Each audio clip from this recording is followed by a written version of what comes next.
Eu gostaria muito que não tivéssemos como nos desentender, se sonhamos na mesma língua e ouvimos samba em fevereiro. Será que as palavras ficaram daltônicas? Você surdo, eu muda? Penso que se morássemos em Berlim, provavelmente teríamos ficado de lados opostos. O céu o mesmo, nós tão outros. Se as palavras têm mais de um sentido, a manga está azeda, a manga precisa ser passada, talvez você escute de outra forma o que digo, e eu diga de outra forma o que você escuta. A palavra é a queima-roupa.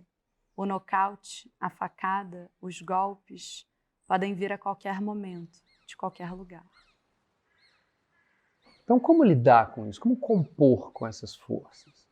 E eu acredito que a arte é um lugar onde você tem um lado que você pode sanar esses processos através de estruturas lúdicas, porque você não consegue olhar diretamente para o problema. Então, assim, entre a medusa que paralisa e o narciso que mergulha no lago e se afoga, faça um escudo de Perseu, sabe? Faça uma coisa que fique no meio do caminho, que te possibilite olhar indiretamente para o problema. Se você pensar bem, você olhar além dos muros da propriedade, tudo que está aqui se conecta com aquela encosta que está ali na floresta, se conecta com o jardim botânico, ele transpassa, vamos dizer assim, os muros da propriedade e se conecta com o ecossistema local, né? No paisagismo, o conceito é a coisa fundamental. Eu sinto que cada vez mais um jardim mais conceitual ele é um jardim mais artesanal. Eu acho que é muito interessante esse conceito do mutante, de se adaptar, de fazer as revoluções necessárias, né? Estamos todos há um ano dentro de casa, né? O Rio de Janeiro começou a reabrir gradativamente e Casa Cor é a primeira mostra que acontece nesse novo momento, né? Então essa casa para a gente, quando eu digo que ela foi um presente, porque pela arquitetura dela, ela já é completa para esse novo momento, né? Se você pensar, a gente tem só nesse centro maior dela aqui, na casa principal, a gente tem mais de 48 portas e janelas, né? Você tem um pé direito de 5 metros. Então, aonde você vai ter isso? Vim pela primeira vez olhar aqui, até com a Gisele, uma das coisas que a gente pensou muito é de que forma a gente apresentaria essa residência tão linda e rica, né? Que, na verdade, até sem estar ambientada e decorada, já era maravilhosa. Então, uma das coisas que a gente pensou é que a gente tinha que manter todos os pisos originais da casa, todos os portais, né? Originalmente do jeito que eles estavam, até por ser tombado. Que a gente aqui não deveria rebaixar nenhum teto, nenhum. Porque é usual em Casa Cor, até para facilitar, você rebaixar teto, para você poder passar iluminação. Então, talvez o maior desafio para os profissionais esse ano, mas é como eu disse, não é um desafio, é um presente. Porque isso é um presente, você receber uma casa como essa e você, no fundo, poder usufruir das características originais da casa, que são lindas. A gente, nesses 30 anos, já passou por tantas coisas diversificadas e eu acho que toda a experiência, ela só te traz novas oportunidades, né? Eu sempre falo que o desafio é você olhar a janela. E eu acho que abriu janela para a gente aqui para um novo momento e para, sabe, um novo olhar para essa casa que se apresenta para a gente, né? Poucas pessoas conheciam a casa por dentro. A gente conhecia passando aqui em torno da casa, que ela ocupa praticamente um quarteirão inteiro aqui do Jardim Botânico. Essa mansão, esse palácio, ele serviu de palco para grandes eventos de um Rio de Janeiro que, infelizmente, nós não temos mais, que foi um Rio de Janeiro de uma outra época. Diferentemente de outras propriedades, ela foi tombada a pedido dos proprietários, que queriam evitar que, enfim, um espaço como esse se tornasse alvo de alguma especulação imobiliária.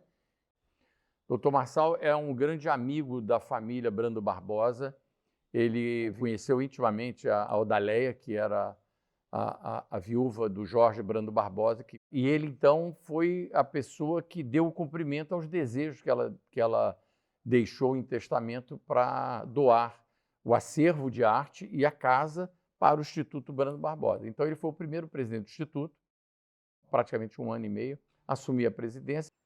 Trabalhar aqui para o Instituto Brando Barbosa é resgatar um pouco da memória do Rio de Janeiro. E essa casa, ela não é conhecida dos cariocas. E eu acho que o Instituto e a Casa Cor estão promovendo agora essa oportunidade nova para que as pessoas conheçam esse patrimônio do Rio de Janeiro.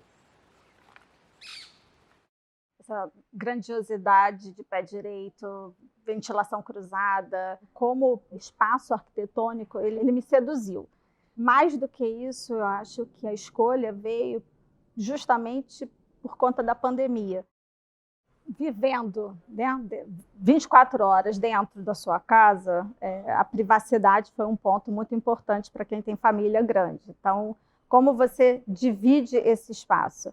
E eu acho que o living foi a área que passou a ser o entretenimento da casa, de alguns o home office. Eu vi pessoas dançando na sala no desespero de não poder sair de dentro de casa.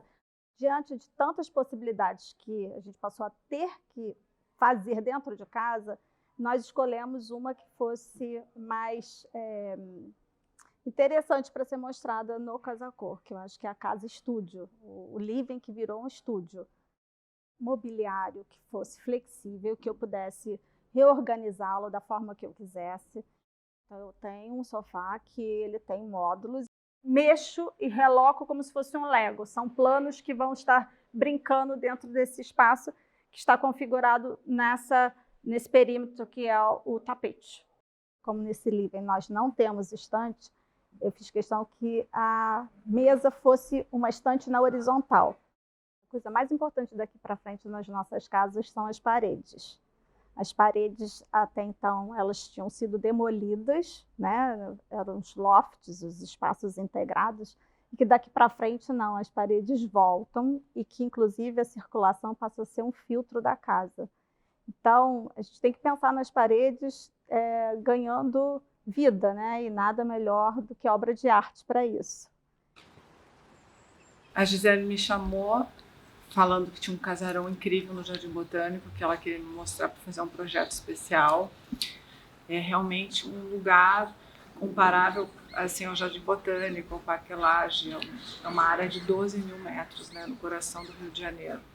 A Gisele já estava com uma ideia de fazer um living mutante, um living que a pessoa pudesse livrar as paredes e ter os móveis dispostos de uma maneira que eles podem ser mudados de lugar. Dentro desse projeto, que tem 2 meses de duração, março e abril, são 9 semanas. Então, a cada 3 semanas, o estúdio muda todas as obras de arte e muda a programação também. Então, no dia 21 de março, a gente vai ter a mudança das obras de arte, vão entrar novas obras de arte e uma nova programação com os outros artistas. Então, quando entrar a segunda fase, o layout dos sofás e das mesas, a Gisele já pensou numa coisa totalmente diferente. Então, se você vier daqui a 4 semanas no Casa Cor e entrar no living, você vai ver um espaço completamente diferente. E se você entrar mais depois de 3 semanas, você vai ver um terceiro espaço. Então, no final do projeto de 2 meses, você vai perceber as mudanças do Estúdio Mutante. Todos os artistas que estão nas paredes aqui, alguns são meus contemporâneos quando eu era artista, alguns eu conheci como colecionadora e outros como galerista, vendendo. Fazendo dessa maneira, a gente tem mais leveza, a resiliência de estar no espaço e poder ter os mesmos objetos dispostos de uma maneira diferente, poder criar situações diferentes, já que a gente teve que se reinventar durante esse ano de pandemia.